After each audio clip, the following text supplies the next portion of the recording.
Hello and welcome to How to Write a Short Film with me, Anthony Hett, the film coach. In this, the 8th episode of the series, I'm going to be talking about writing action. And I'm going to run you through a simple writing exercise designed to help you to improve your writing in this element of the script.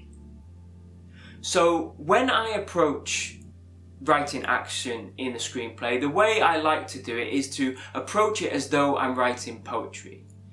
Now, when I say this, I don't mean that you should add in lots of flowery language and elaborate metaphors. Quite the opposite, in fact. When I write the action in my screenplays, I like to keep the language, the descriptions as simple as possible. So when I compare writing action to writing a poem, what I mean is that you should try and make every single word count. So you're trying to keep your descriptions as concise as possible while also including all the relevant information. And I think the word relevant is really important. So it's only adding in information that helps move on the plot, tells you something about the character or the situation that the character finds them in. Not adding in anything else that's not important to the screenplay. Now, obviously, there are lots of different styles. So what I'm going to do is try and give you the benefit of my experience and try and give you an understanding of how I look at writing action. And I'm going to do that through doing this simple writing exercise. But in order to understand the different styles, then I'd also recommend that you read lots of scripts, see these different styles and see which one you think best suits you and your writing style. So let's start with this writing exercise. What I want you to do is to write a really short, simple description for a scene. So just one character and one location. For example, Ted walks into the kitchen. Now you have this really simple description. What I want you to do is now take it, rewrite it, and start to describe everything you can about this scene. So really overwrite it. Go to town on it, describe everything you can. Who is this character? Why are they in this room? How do they enter the room? What do they look like? What are they wearing? What are they doing in the room? Describe the room. What does it look like? Add in some sounds or some smells. Really go to town on it. Really over describe it. Okay? So then, once you've done that, you should go from something like Ted walks into the kitchen to Zoe's overweight brother Ted walks into the untidy, old-fashioned kitchen.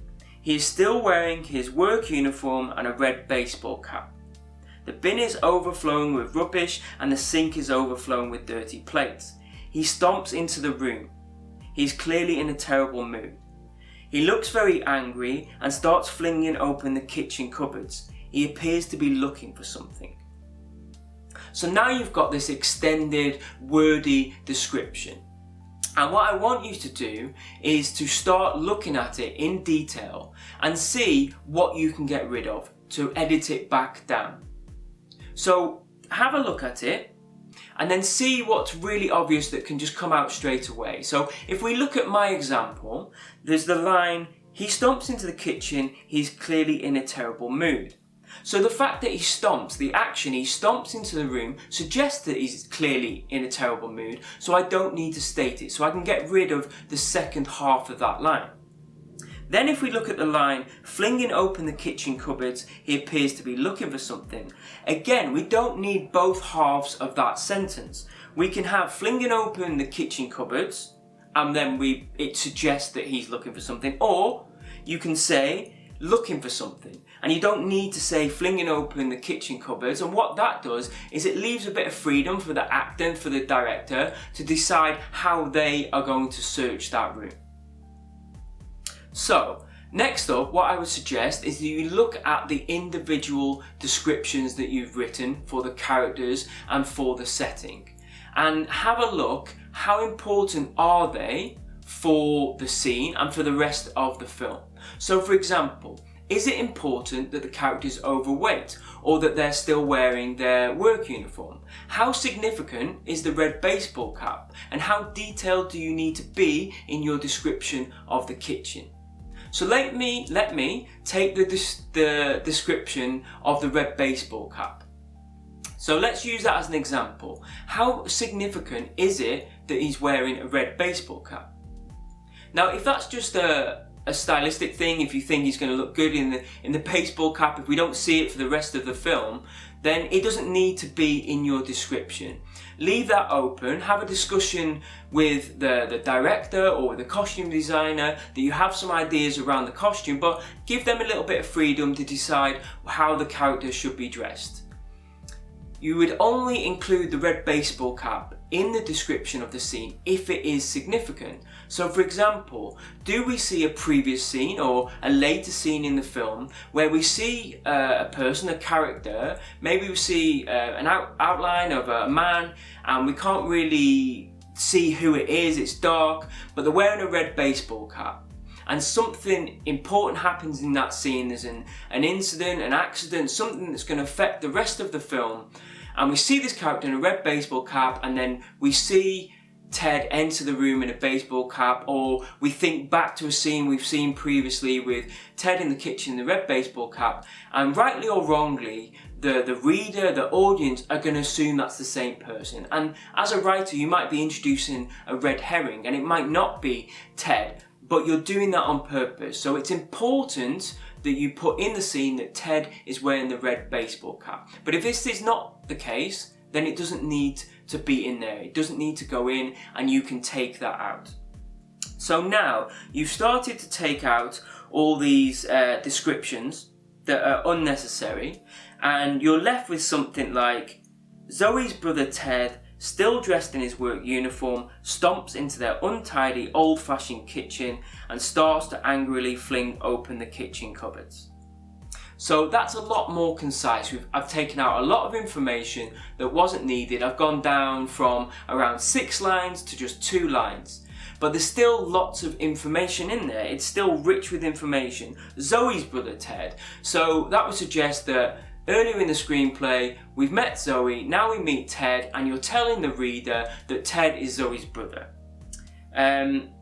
Stomps into their untidy, old-fashioned kitchen. So the fact that it's their kitchen suggests that they live together. And we don't know what their living situation is, if they're renting, if they're living in a family home, whatever it is, but we know that it's untidy, old-fashioned, they're not looking after it maybe as well as they should. Flings open the kitchen cupboards, we know that he's looking for something. So it's only 2 lines, but there's still a lot of information in there, but I've made sure only to include relevant information. So what I would suggest that when you're writing the action in your screenplays, make sure that all the descriptions are telling you something that is moving the plot forward, is informing you about the character and their situation. So no superfluous, unnecessary information. But of course, like I said before, this is one style. Read lots of screenplays and see how other people do it and decide what is the best style that suits you and your story the best. So those are my thoughts around writing action for your scripts. I hope you found it helpful. If you did, give the video a like and maybe leave a comment below and share it with somebody else who you think might find it helpful. If you haven't subscribed to the channel, do that if you want notifications for my upcoming videos. My next video will be on the topic of 1 minute per page.